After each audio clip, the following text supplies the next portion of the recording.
চট্টগ্রামে যথাযোগ্য মর্যাদায় পালিত হয়েছে মহান শহীদ দিবস ও আন্তর্জাতিক মাতৃভাষা দিবস। চট্টগ্রাম কেন্দ্রীয় শহীদ মিনারে ভাষা শহীদদের প্রতি শ্রদ্ধা জানিয়ে পুষ্পস্তবক অর্পণের মাধ্যমে কর্মসূচির সূচনা হয়। দিবসের প্রথম প্রহরে city mayor doctor Shahadat Hossain শহীদ মিনারে পুষ্পস্তবক অর্পণ করে ভাষা শহীদদের প্রতি শ্রদ্ধা জানান।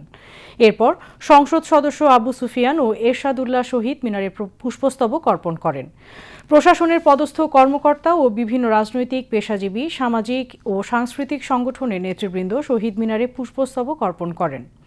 চট্টগ্রামের বিভাগীয় কমিশনার ডক্টর মোহাম্মদ জিয়াউদ্দিনের নেতৃত্বে কমিশনার কার্যালয়ের কর্মকর্তা কর্মচারী, চট্টগ্রাম জেলা প্রশাসক মোহাম্মদ জাহিদুল ইসলাম মিয়ার নেতৃত্বে চট্টগ্রাম জেলা প্রশাসনের কর্মকর্তা কর্মচারী এবং চট্টগ্রাম মহানগর পুলিশ, চট্টগ্রাম রেঞ্জ পুলিশ শহীদ মিনারে পুষ্পস্তবক অর্পণ করে।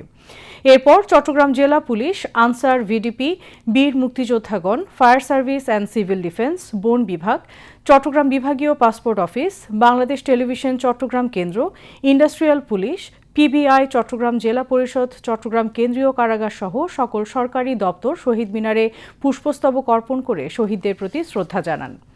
এছাড়া চট্টগ্রাম মহানগর বিএনপির আহ্বায়ক এরশাদুল্লাহ ও সদস্য সচিব নাজিমুর রহমানের নেতৃত্বে মহানগর বিএনপি শহীদ মিনারে পুষ্পস্তবক অর্পণ করেন। পাশাপাশি মহানগরের থানা ও ওয়ার্ড, ইউনিট বিএনপি ও অঙ্গ সংগঠন সহ বিভিন্ন রাজনৈতিক দল পুষ্পস্তবক অর্পণ করে। ভোরের আলো ফোটার সাথে সাথে চট্টগ্রাম নগরীতে শুরু হয় প্রভাত ফেরি। খালি পায়ে, হাতে শোকের প্রতীক কালো ব্যাজ আর রং বেরঙের ফুলের তোড়া নিয়ে শহীদ মিনারে সমবেত হন বিভিন্ন রাজনৈতিক, সামাজিক ও সাংস্কৃতিক সংগঠনের নেতাকর্মীরা। একে একে শ্রদ্ধা জানায় শিল্পকলা একাডেমি, শতায়ু অঙ্কন, নৃত্যরূপ একাডেমি, উদীচী, আদিবাসী শ্রমজীবী সংগঠন সহ বিভিন্ন সাংস্কৃতিক সংগঠন ও বিভিন্ন রাজনৈতিক দল। পাশাপাশি বিভিন্ন পেশাজীবী সংগঠন, শিক্ষা প্রতিষ্ঠান এবং সাধারণ মানুষের স্বতঃস্ফূর্ত পদচারণায় জনসমাবেশে পরিণত হয় শহীদ মিনার এলাকা। সালাম, তাকে আমি গভীরভাবে হৃদয়ে সম্মান করি। জি জি জেনজি অনেক কম করতেছে, কিন্তু আশা করি জেন আলফা আরও বেশি করবে, আর বড় করে আসবে, এখানে লক্ষ লক্ষ আসবে।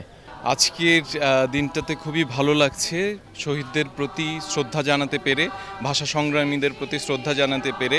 আমাদের চেতনার আতুরঘর এই 21শে ফেব্রুয়ারি।